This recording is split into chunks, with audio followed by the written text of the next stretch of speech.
Hello, everybody. Welcome to another tutorial. Whoa, that's a lot bigger. Uh, you guys, can I just brag on you for a minute? You guys were so awesome on Wednesday doing that recording remotely, or the video editing remotely. I was blown away. Seriously, it was really cool. Teachers kept coming in and out of the room, and I kept bragging about you. Like, look, there's Grace over there. You can see her editing right now in real time. And look, there's Charlie. And wow, look what Anne's doing down there. And they were just, at one time, I think I had 4 or 5 teachers all standing in the room watching your mouse cursors, going around the screen, dragging things out, doing all the work. It was really cool. And I'm blown away. You all got there on time. You all did the work. And I think that we're ready to take the next step. I know today is Friday and it's like a half period normally. So we're just going to do a little bit more work on our video. We're going to add in the screen that slides side to side. Okay. So, go ahead and load up After Effects and load up your project and get ready. If you need to pause the video now to do that, you may do so. Okay, so here we go. I don't quite know what to do with my head. Where do I put my face? I'll put it here. Okay, so here we go. We've got our video. This is where we've left off last time. It looks pretty good. But we need to have the screen scooching side to side. So we need to pin that screen here to these corners. Actually get it set up so it looks convincing that it really is on the screen. Okay? In today's lesson, we're not doing anything new or different than anything you've ever done before. There's going to be some keyframe movement. There's going to be some masking here. We're just kind of adding to these layers, right? I mean, once you learn the basics, you just kind of use those basics over and over and over again to build more complicated kinds of effects. And that's what we're going to do today. We're just going to keep adding to this, knowing stuff that you already know, just practicing those things.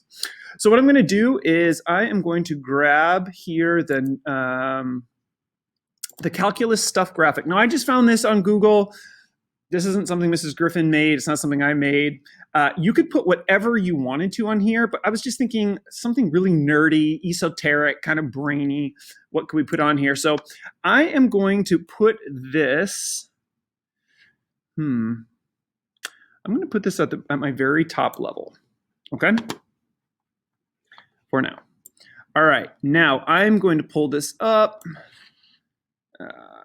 Stretch it. Oh my goodness. Stretch it across. Sorry, I thought it was in Photoshop there. Tried to grab the corner. But we're going to come down here to scale.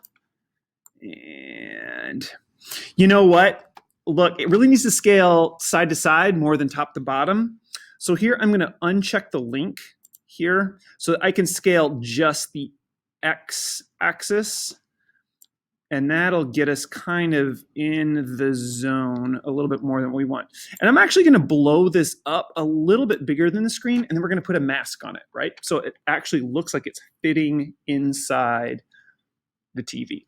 All right, so let's start it here, and we can make some adjustments later on as we kind of see how this goes. All right, so I'm going to zoom in. Pull this down a little bit. All right, good. I have a really good view of this. I might slide this over a little bit more so it's centered in there. You know what? I'm going to make it just a little bit wider. All right, let's see how that goes. Okay, grab the pen tool, and same thing. We're just going to try to make some guesses as where the corners are in our TV. All the way around. Boom. Okay, not too bad. Let's stretch this up. Now, guys, it is so important that you really nail the corners here.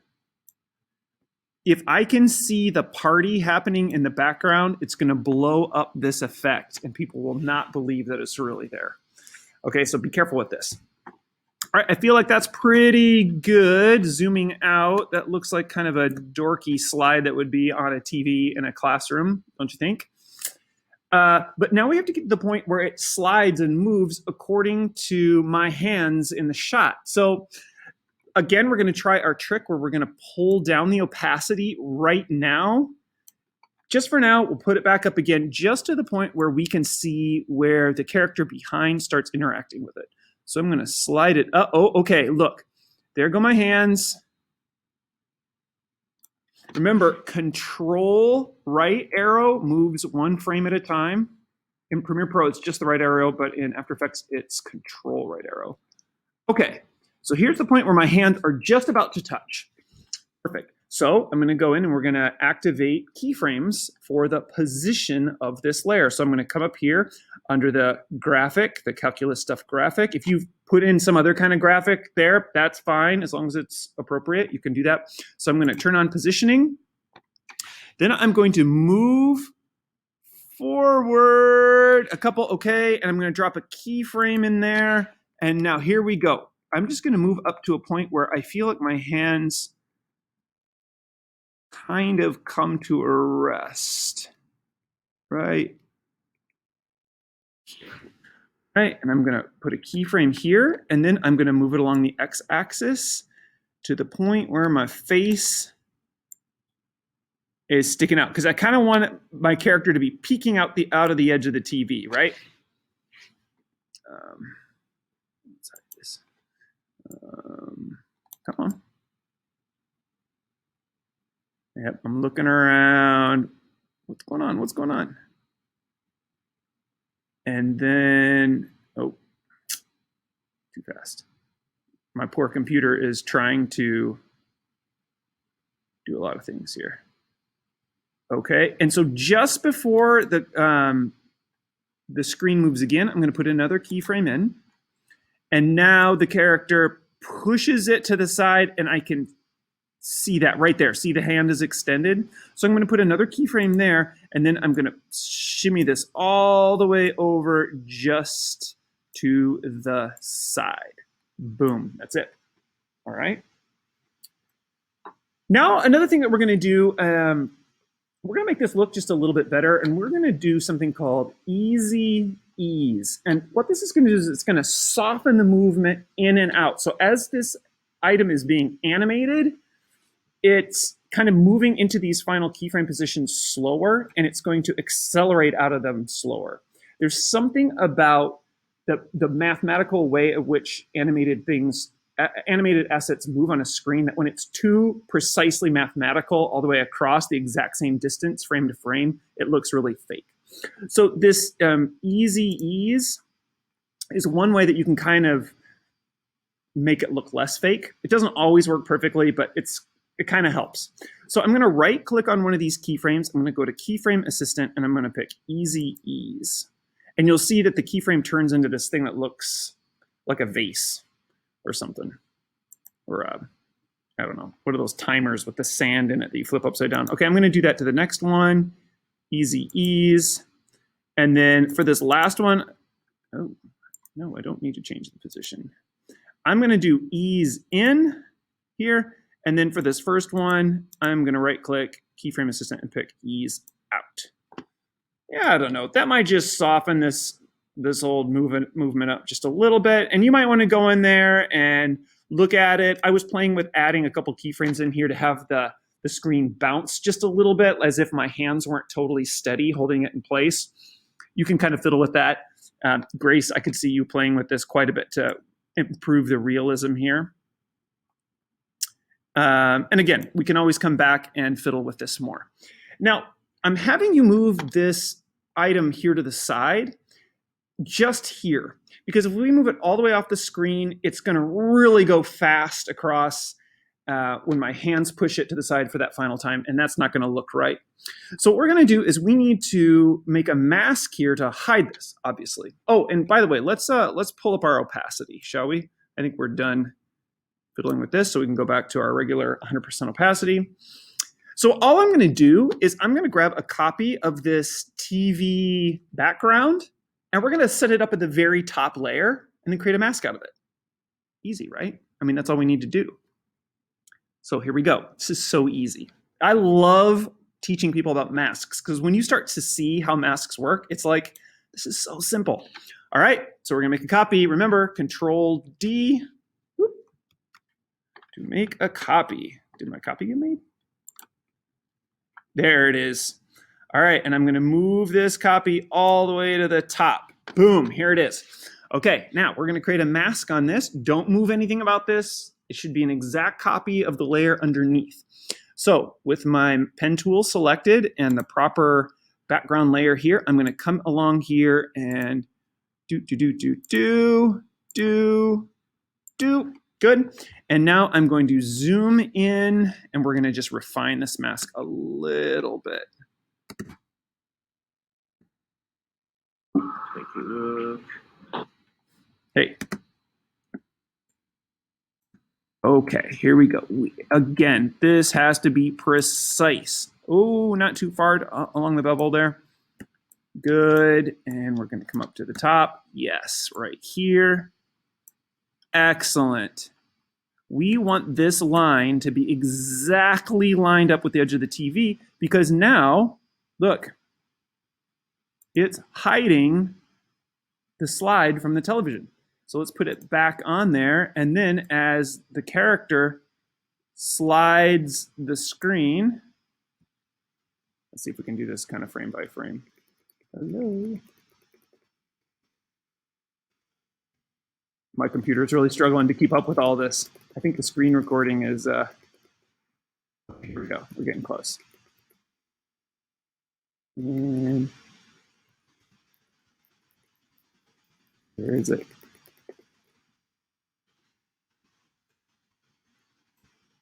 Where is it? Oh, there it goes. And look, it looks as though it's disappearing into the edge of the screen, right? Check that out. But really, it's just going into our mask. That's it. That's all it is. Isn't that awesome? Okay, so we only have a few more steps left to go. If you're being really careful about this, then you are in great shape. Okay, now my character steps through the TV, does his little look around thing, gets bored, and then climbs back into the TV and closes the screen back. I lost my ability here. Oh, no, here it is. And reach over and grab. Okay, we're going to avoid animating this middle part for now, and we're going to just do the beginning of the screen slide and then the end of the screen slide. And I'll tell you why in a minute. Okay, so let's go back to this graphic here. Remember, we put our keyframes down here before. So I'm going to move up to the point where just before my hands start to pull, and I'm going to put a keyframe there. Doink. Then I'm going to move forward a couple of keyframes. See how my hands really come up to the edge? And this is where I want the screen to start like creeping in, like I'm summoning it from the edge here. And then boop, boop, boop, boop, boop, boop, boop, really fast, I think I slam it shut. Right there. All right, so I'm going to slam it all the way. Come on, all the way to the edge. Woo, right there, looking good. And if you want to be really precise about this, I might go back to this initial keyframe right here and see what my X position was. Here we go. So I'm going to jump all the way back. Okay, so here it was 939.0. Okay, let me go to the last keyframe. Oh, 938. We were off by 1 pixel. All right, I'm going to set it back to 939. For you, it's going to be a different number because your pixel will be slightly different. Okay, and that's it. So I'm going to move this along. Now, I kind of want this to track with my fingers out. So I'm going to put like another keyframe here just to pull it back just a smidgen because I like the idea of it following my hand. Yeah, so now look, it's like I'm literally sliding it shut right there. Oh, I got kind of lucky that time. Boom. Okay, so same thing. I'm going to go to my very first keyframe and I'm going to ease out. Then I'm going to go to my last keyframe and oh, why does it keep bringing that up? Position. And I'm going to ease in on that one. And then these other ones, I'm just going to leave them because it's essentially just a swipe across the screen and we're good.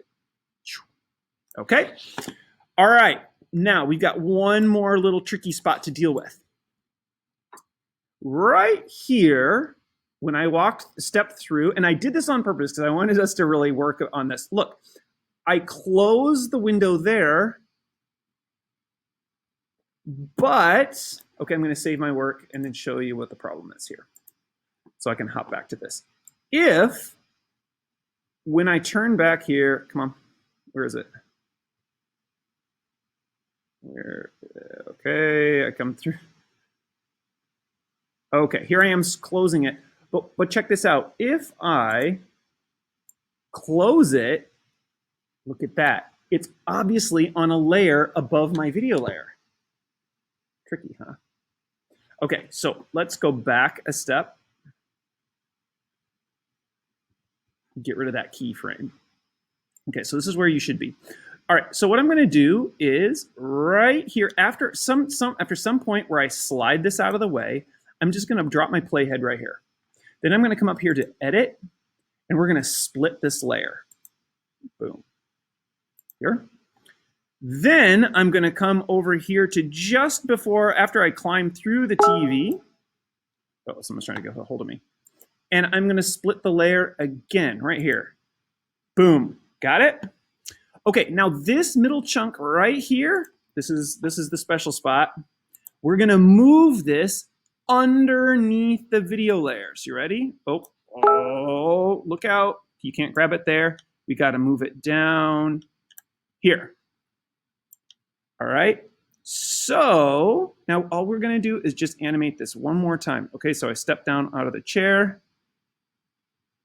Okay, a couple of frames before it moves across, I'm gonna twirl this new layer down. I'm gonna go to transform. And look, we have keyframes here that are off to the side, even though this asset doesn't actually become active until here. So I'm just gonna grab these and delete them, just so it's not confusing. And I'm gonna come in here and we're gonna reactivate our keyframes. And then I'm gonna advance a couple of frames to the point, okay, where my hands are getting ready to pull it across. And I'm gonna slide it into position. Here. Maybe just another little slide there. And then I think I slam it pretty fast again. Oh. It's easy to kind of go too fast. Okay, and about there is where it needs to be closed. So I'm gonna slam it over. Oh, and remember, we even remember the number for this. It's 939 because we looked that up. Boom. Okay, so it should sort of follow my hand as it goes along. Good. All right, and then I'm bored and I want to get out of there. So we're just going to reverse this process. Come on. Come on, render. And okay, just before my hands get there, I have to put a keyframe, right? So that between these two keyframes, that background doesn't move. We don't want it to move at all. And I'm going to move up to the point where my hands get ready to move. Move it. I'm kind of making some fists there. And I'm going to put another keyframe. All right, here we go. Now it comes all the way back. Looks like it's about there. And all I'm going to do is shimmy it out of the way.